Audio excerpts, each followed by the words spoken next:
दूसरा चरण शुरू करेंगे मूवमेंट का।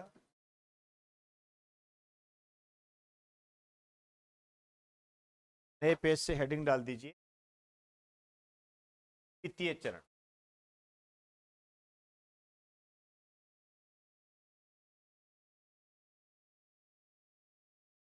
माना जाता है इस 5 से जहां तक इसको जाता है,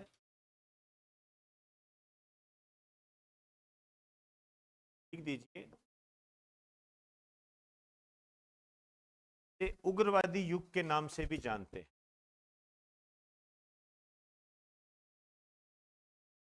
एक्सट्रीमिस्ट उग्रवादी युग के नाम से जानते हैं।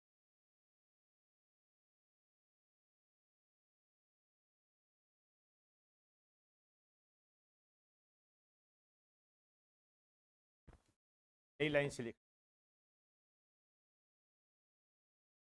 उग्रवादियों की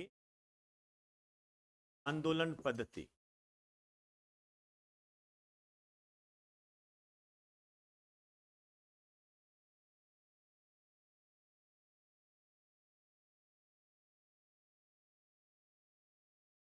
विघटन,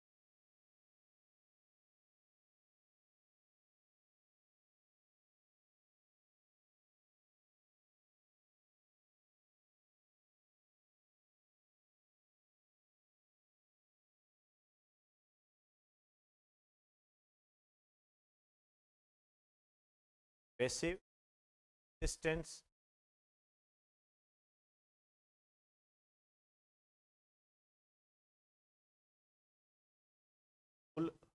पद्धति याद कीजिए। मैंने आपको उदारवादियों की पद्धति भी बताई थी, राजवाम बंध्य पद्धति आया था ना। कॉन्स्टिट्यूशन एजिटेशन, पैसिव रेजिस्टेंस का अर्थ ये निकलता है हथियारों के माध्यम से या शस्त्रों के माध्यम से राज को,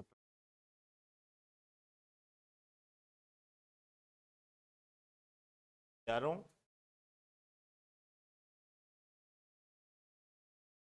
शस्त्रों के माध्यम से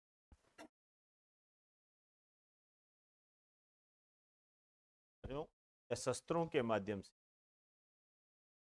स्वराज को प्राप्त करना।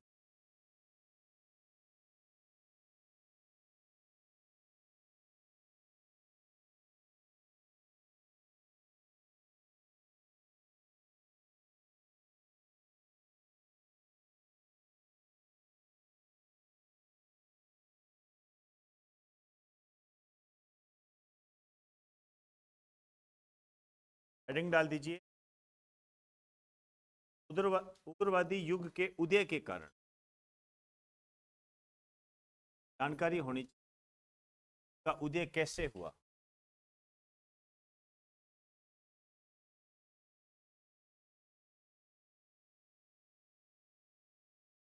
अब देखिए, जब कोई असफल होता है फिर हमें ऑप्शन देखना पड़ता है। इसी तरीके से उदारवादी काम तो कर रहे थे लेकिन इनकी प्रक्रिया थी, धीमी प्रक्रिया, और वो गलत हो गया। एक तरीके आप एक कारण ये कह सकते हो उदारवादियों की असफलता।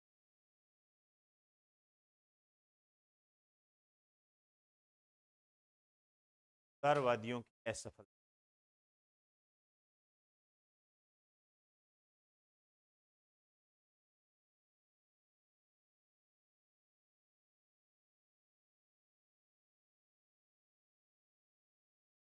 4 साल बता रहा हूं आपको, 1896 से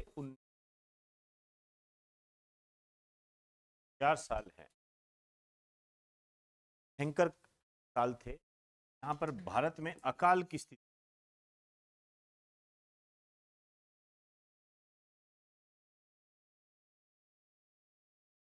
4 साल लगातार अकाल का पड़ना, इकोनॉमी चरमरा गई थी, बिल्कुल ध्यान नहीं दिया। 1903 के अंदर दूसरे दिल्ली दरबार का आयोजन कर, पैसा नहीं है, दरबार का आयोजन हो, लिख दीजिए, के नीचे लिखो। लेकिन 1903 में ब्रिटिश सरकार के द्वारा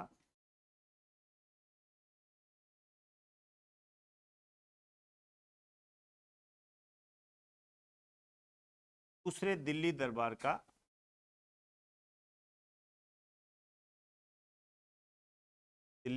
का आयोजन किया।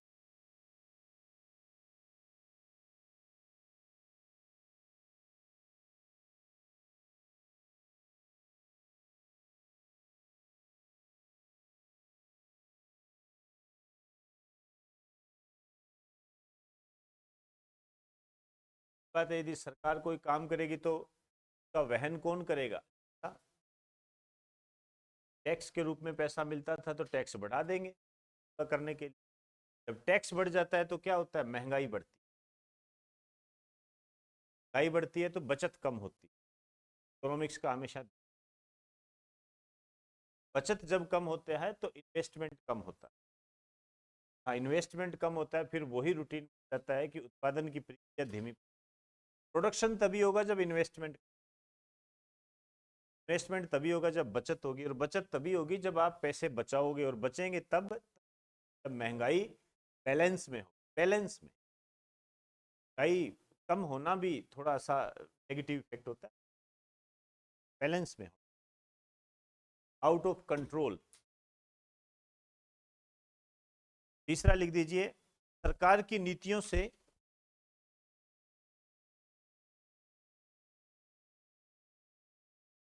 नीतियों से भारत की जनता असंतुष्ट थी।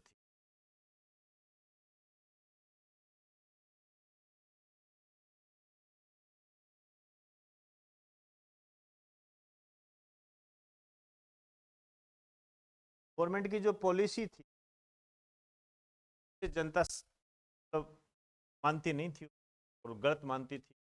जैसे सबसे बड़ा जो प्लान तैयार किया था वो था बंगाल विभाजन, फेडरेशन। लिख दीजिए, जैसे 1905 का बंगाल विभाजन। आगे चलकर हम इसको पढ़ेंगे। तो 5 का बंगाल विभाजन।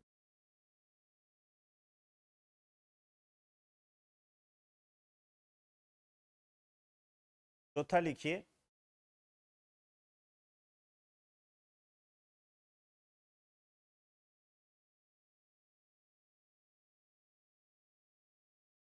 सामाजिक धार्मिक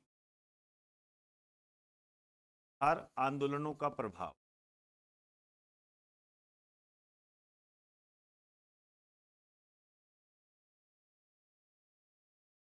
सामाजिक सुधार आंदोलन मतलब समाज में सुधार हुआ। समाज में सुधार कैसे हो क्या आएगी? समाज में सुधार हुआ, लोगों में सुधार हुआ, तो वो विरोध करना जायज समझा। पहले रिफॉर्म नहीं थे तो विरोध करना जायज ही नहीं।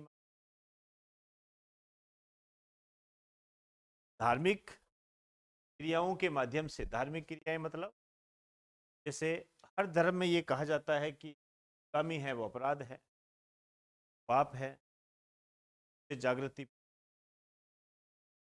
चलिए, पांचवा लिख दीजिए,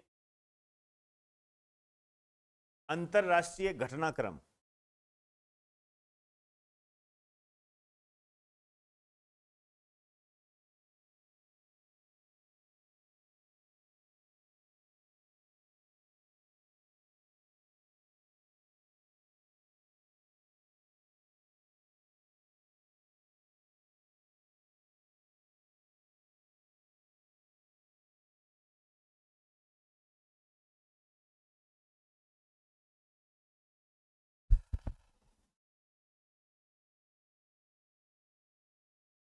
अठारह सौ 95-96।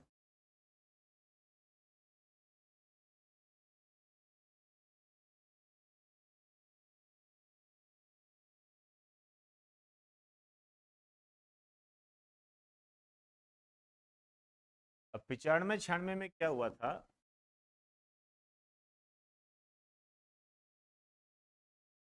इथियोपिया ने इटली को पराजित कर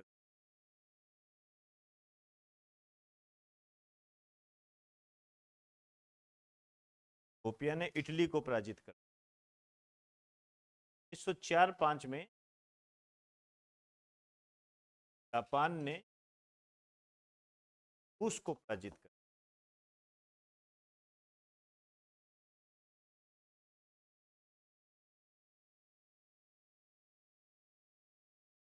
जापान ने रूस को पराजित कर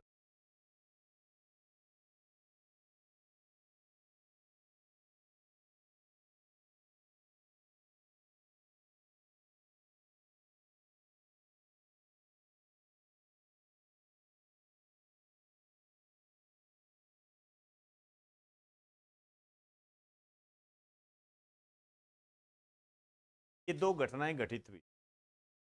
अब आप देखिए इसका क्या प्रभाव रहा। जैसे इथोपिया है, ये अफ्रीकन कंट्री है, एक छोटा देश है। इसने क्या किया, एक बड़े राष्ट्र को पराजित कर इटली। इसी तरीके से यहां देखोगे दोनों में से ये छोटा देश है, इसने बड़े राष्ट्र को पराजित कर।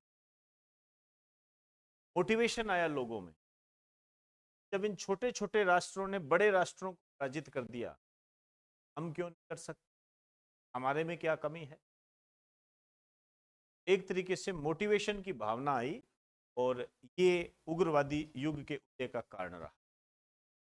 5 कारण मैंने आपको बताया। अकाल की स्थिति बढ़ गई थी लेकिन सरकार ने खर्चा किया।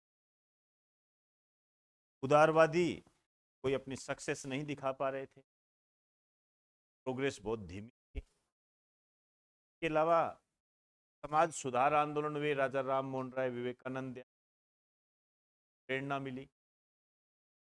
जाना के बाद में आप कह सकते हो कि जो ये अंतर्राष्ट्रीय घटनाक्रम हुए, इन्होंने भी काफी महत्वपूर्ण भूमिका निभाई और सरकार की नीतियां बहुत गलत थी, बंगाल का विभाजन। तो इस कारण से ये उग्रवादी युग का प्रभाव थोड़ा सा क्या ज्यादा आने लगा। आइए अब यदि हम कहें कि इसके जनक के रूप में हम किसे देखते हैं, तो है बाल गंगाधर। आ जाइए।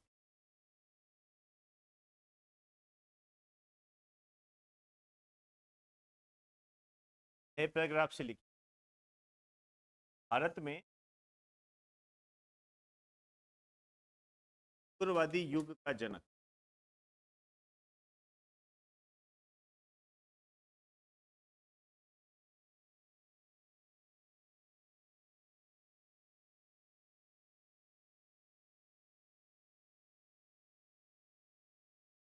बाल गंगाधर तिलक को।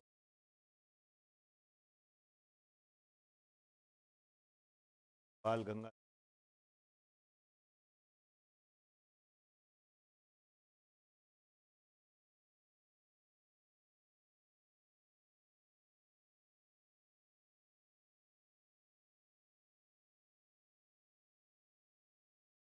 आइए बाल गंगाधर तिलक के बारे में बात करेंगे।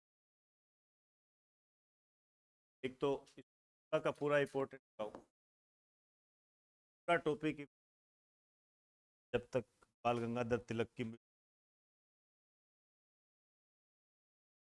एक एक लाइन इंपॉर्टेंट है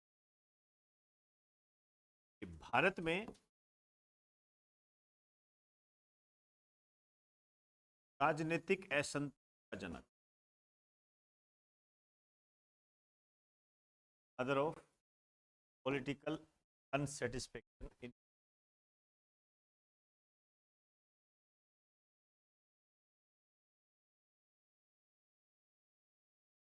राजनीतिक असंतोष का जनक, इन्होंने क्या है, मराठा और जो केसरी समाचार पत्र थे, इनके माध्यम से लोगों के मन में चेतना जागृत, लोगों को जगाया है, राजनीतिक जागरूक बना। ये जो इन्हें असंतोष का जनक कहता है, ये वैलेंटाइन कहता है। वैलेंटाइन, वैलेंटाइन वो नहीं इतिहासकार है,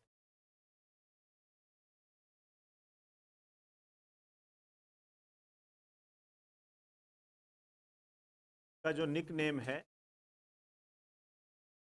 कहा जाता है आधुनिक भारत का चाणक्य।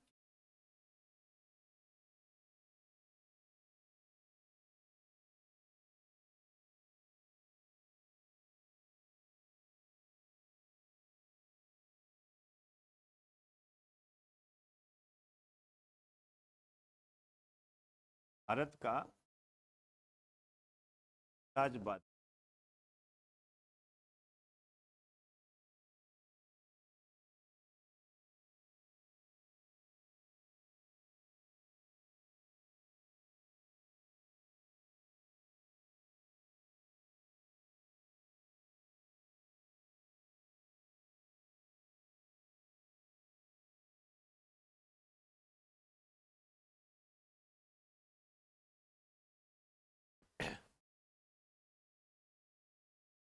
अब देखिए इन्हें एक उपाधि प्राप्त थी, लोकमान्य। लोकमान्य उपाधि प्राप्त।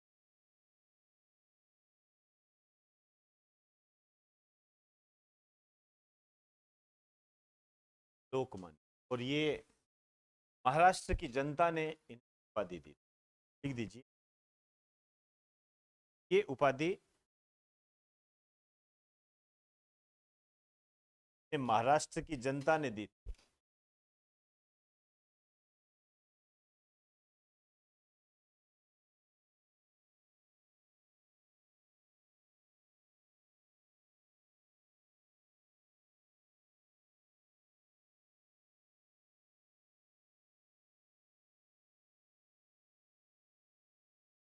उन्होंने एक नारा दिया था, लिख।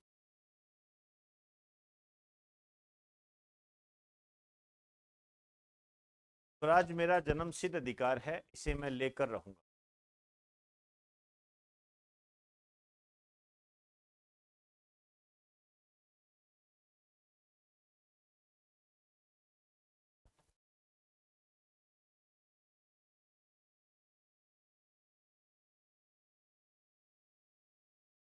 स्वराज मेरा जन्मसिद्ध, इसे मैं लेकर रहूंगा।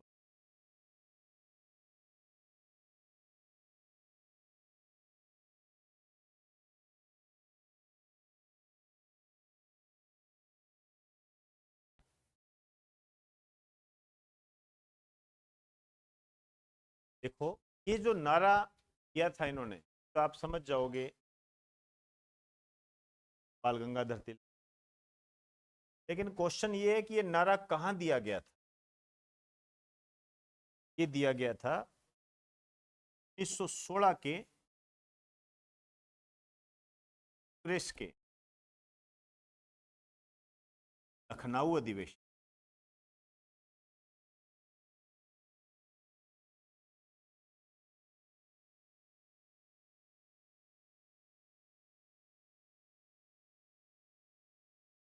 कांग्रेस के लखनऊ अधिवेशन।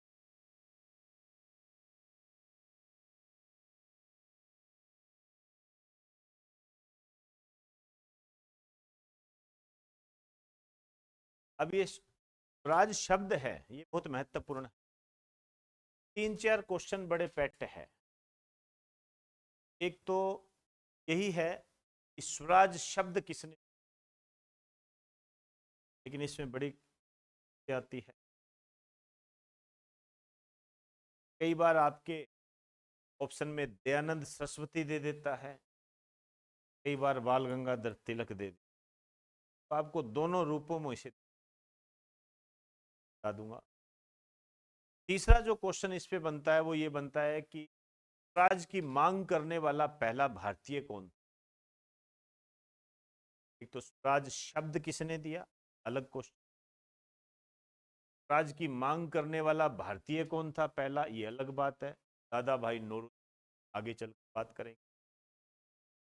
एक आता है पूर्ण स्वराज का नारा किसने, ये आप सभी जवाहरलाल नेहरू ने दिया। और ये कोई वैसे क्वेश्चन नहीं, दो नारे तो आपको याद ही होंगे, दो तीन जिंदाबाद। हालांकि उसमें भी आप लोग गलती करते हो, आगे चलकर हम बात करेंगे। तुम मुझे खून दो मैं तुम्हें आजादी दूं, एक ये। में तो ज्यादा इंपॉर्टेंट बताने की। अब आपको ये ध्यान रखना है स्वराज शब्द किसने दिया था। देखिए, राजनीतिक दृष्टि से बाल गंगाधर तिलक, जबकि धार्मिक दृष्टि से स्वामी दयानंद सरस्वती ने दिया था। अब जैसे क्वेश्चन आए वैसे ठीक एक नोट डाल के लिख दीजिए।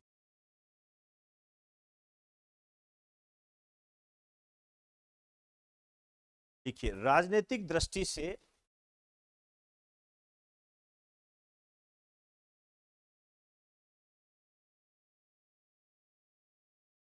राजनीतिक दृष्टि से स्वराज शब्द बाल गंगाधर तिलक ने दिया था।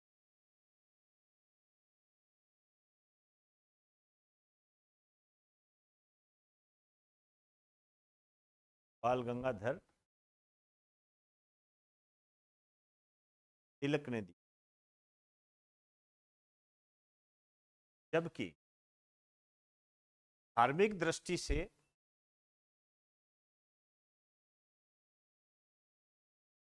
धार्मिक दृष्टि से राज शब्द स्वामी दयानंद सरस्वती ने दिया।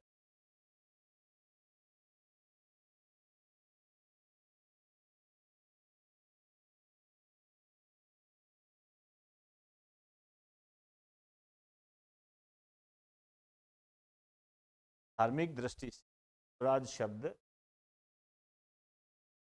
स्वामी दयानंद सरस्वती। ठीक, सारे अच्छे क्वेश्चन, आगे आपकी मर्जी।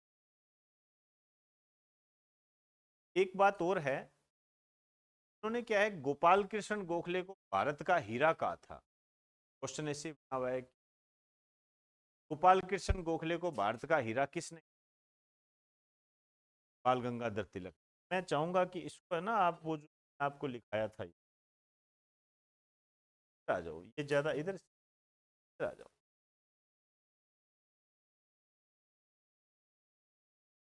जहाँ गोपाल कृष्ण गोखले कराया था ना, वहां पर आ जाइए।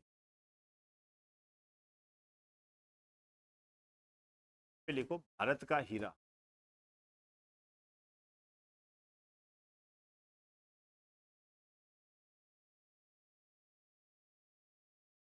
बाल गंगाधर तिलक।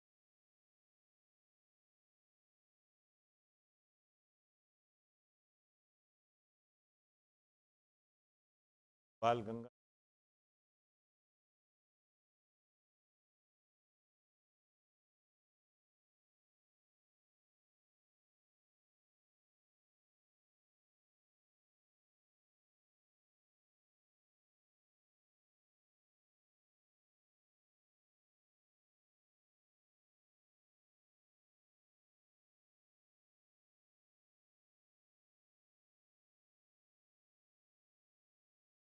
चलिए वापस आ जाइए बाल गंगाधर तिलक पर।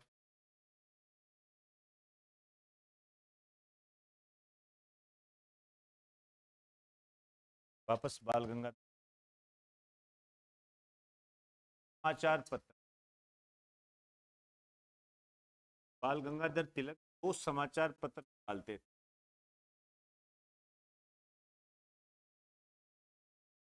का नाम था, दूसरे का नाम था।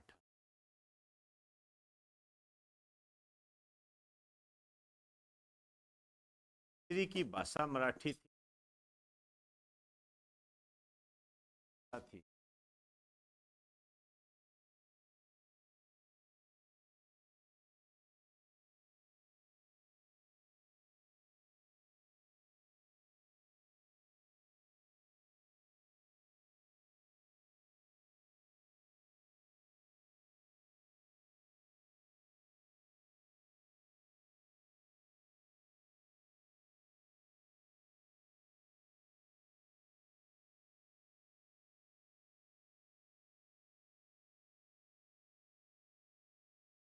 इन समाचार पत्रों में क्रांतिकारी लेख लिखे जाते थे।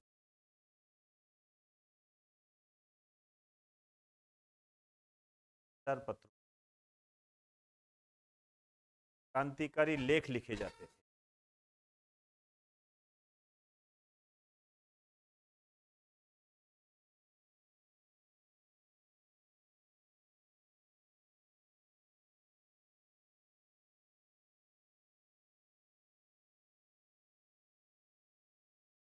वापस आ जाइए बाल गंगाधर तिलक।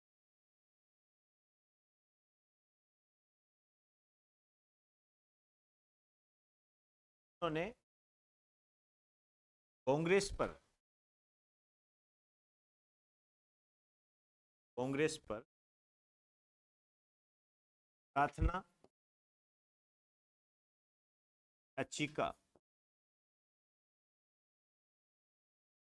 प्रार्थना याचिका और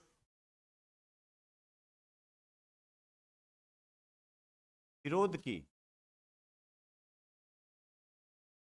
राजनीति का आरोप लगाते हुए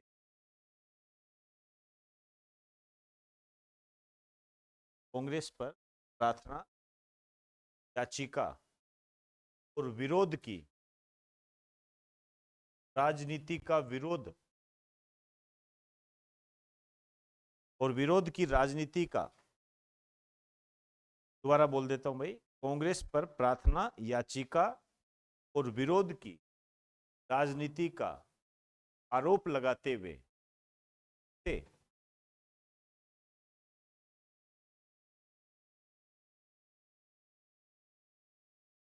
भीख मांगने वाली संस्था का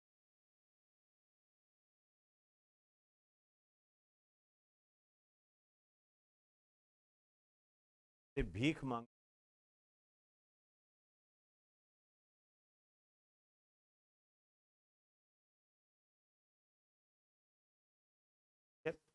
उन्होंने कहा कि कांग्रेस को कहा कि आप तो प्रार्थना करते हो, एप्लीकेशन दे, याचिका करते हो, याचिका लगाते हैं कोर्ट वगैरह, और विरोध करते हो, केवल आप ये कहते हो कि मैं इसका विरोध करता हूं और कुछ नहीं। कारण से ये सब बातें आपको ये जाहिर करती है कि आप एक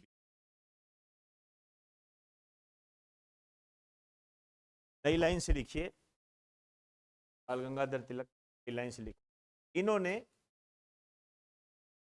भारतीयों में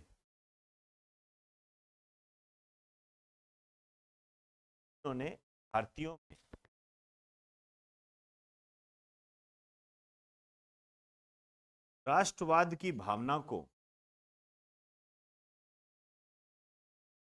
उन्होंने भारतीयों में राष्ट्रवाद की भावना को जागृत करने के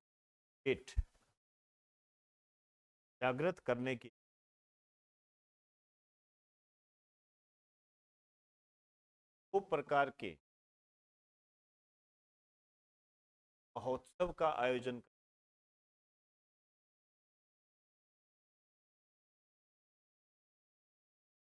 प्रकार के महोत्सव फेस्टिवल का आयोजन, दो प्रकार के महोत्सव का आयोजन, फेस्टिवल का आयोजन तो था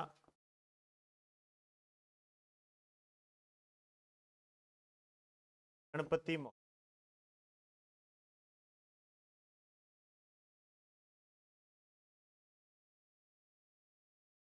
1870, राजी महोत्सव 1809,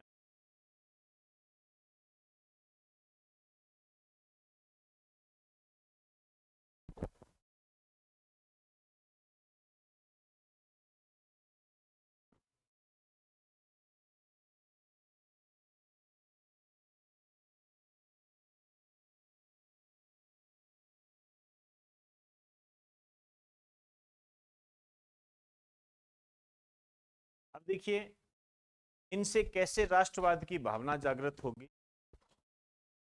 जैसे गणपति महोत्सव मनाया, गणपति मतलब गणेश, तो इन्होंने धार्मिक भावना को आधार बनाया, धार्मिक भावना को आधार बनाया। इन्होंने कहा कि गणपति महाराज ये कहते हैं कि गुलामी पाप है। अब क्या का अभाव, अब कैसे ही मान लीजिए, तो कहते अच्छा गणेश जी गुलामी अपराध है,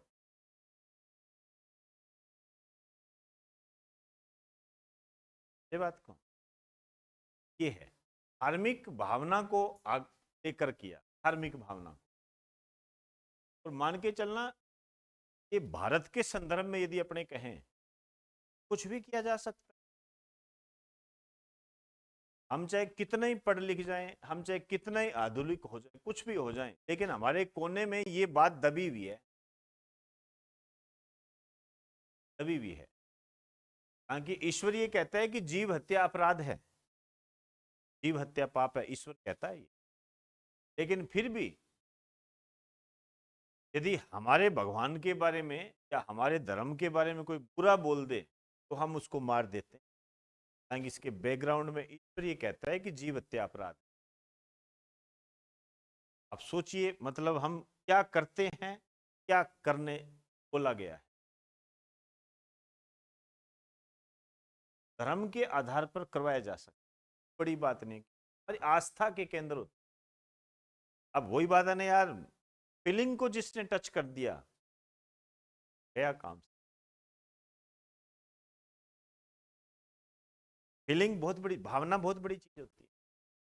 उसको यदि आपने पकड़ लिया फिर आप कुछ भी करवा दीजिए, है ना। कई बार जैसे अपने किसी से काम निकलवाते हैं, जैसे मान लीजिए किसी को सजने संवरने का बड़ा शौक, अपने क्या कहते हो, यार बड़ा शांत आज तो यार ये यार तूने कैसे किया यार, ये तो बाल तेरे वास्तव देवगन जैसे। वो क्या कहेगा, चला आज समोसे खिला। भावना, भावना को कैच करके आप कुछ भी कर सकते, भावनात्मक रूप से। नहीं, बड़ा प्रभाव होता है। और इस मामले में तो आप कह नहीं सकते, आप सोच नहीं सकते। शिवाजी महोत्सव, शिवाजी वीर था, राज प्राप्ति के लिए अपने प्राणों का बलिदान दे दिया, मुगल बादशाह औरंगजेब के साथ टक्कर ली।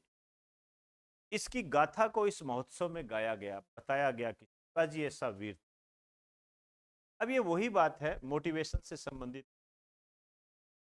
यदि मैं आपसे ये कहूं कि खेत में काम करने वाले एक मजदूर का लड़का आईएएस, मोटिवेशन होता है। और आजकल तो भाई बनते ही, मैंने देखा है। क्यों? इनके पास क्या, खोने के लिए कुछ नहीं होता। अब जिसके पास खोने के लिए कुछ नहीं है ना, वो इबादतमंद, वो इतिहास रचता। हमारे पास क्या, तीन जहान के काम है। फिर जाना, शादी में तो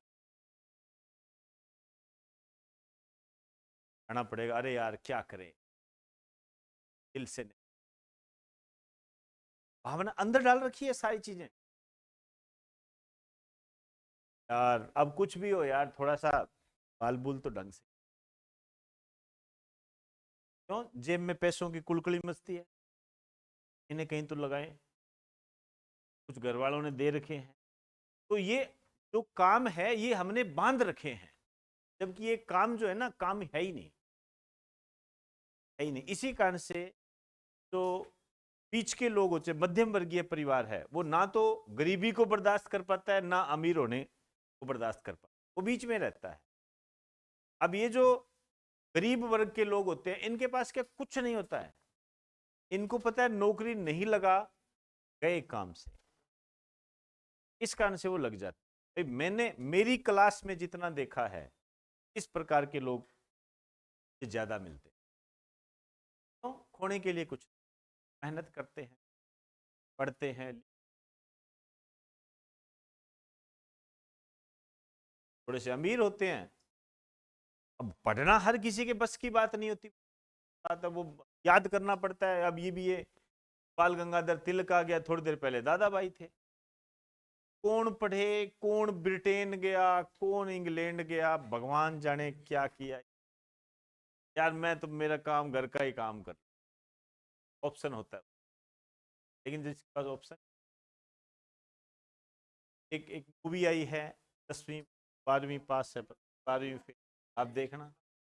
अब आप जो जो लोग ऐसे बोलते हैं कि मैं ऐसा नहीं कर सकता, मेरे काम बहुत है, ऐसे आप उनको, वो भी तो यार देखो, कोई ग्रुप डी पास नहीं किया उसने, ध्यान रखना, आईएएस पास किया, बात तो नहीं। और ऐसे आसपास एग्जाम्पल मिल जाए, तो ये बहुत बड़ी बात होती है। यदि आप मोटिवेट होते हो, किसी कहानी को सुन, आसपास मिल जाएंगे, आप बहुत सारे मिल। शिवाजी की गाथा को गाया गया। आप देखिए, भगत सिंह थे, आज भगत सिंह को सब जानते हैं। वो 23 साल की उम्र में फांसी पर, आप अभी तैयारी कर रहे हो, उसमें भी बड़ी समस्या चल रही है, होगा कि नहीं होगा। तो भगत सिंह के नाम पर जो सड़कें हैं, जो स्कूल है, उसका कारण जो है उसकी दृढ़ इच्छा शक्ति। उसने अपने टारगेट के आगे किसी को नहीं आने दिया, अपनी एजुकेशन तक को टारगेट में के आगे नहीं आने दिया, अपने विवाह को आगे तक नहीं आने दिया, अपने परिवार, माँ बाप, किसी को आगे नहीं आने दिया। उसने सबको साइड में रखा और टारगेट को ध्यान रखा। टारगेट को ध्यान रखा तो आज देखिए नाम है उसका, और के भी जिंदा है। 23 साल, ज्यादा एज नहीं होती। तो ये क्या प्रेरणा स्रोत होते, प्रेरणा स्रोत इनका। आप इस तरीके से कह सकते हो कि इनको आधार बनाकर भारतीयों में राजनीतिक जागृति। आसान भाषा में ये कह सकते हो कि धार्मिक और राजनीतिक दृष्टि से लोगों को मोटिवेट, लिख दीजिए, इनके माध्यम से लोगों को धार्मिक और राजनीतिक दृष्टि से मोटिवेट किया गया। धार्मिक और राजनीतिक दृष्टि से मोटिवेट किया।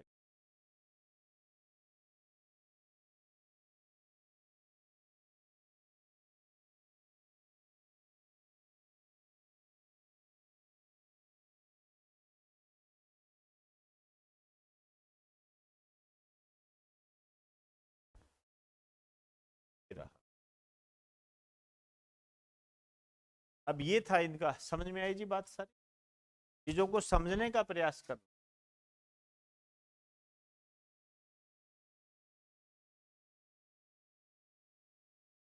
हेडिंग डाल दीजिए, बाल गंगाधर तिलक पर राजद्रोह के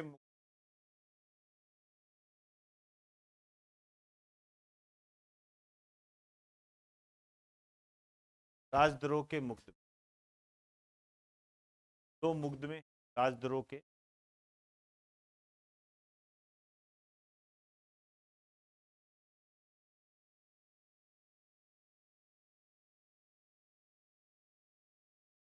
बात कल करेंगे।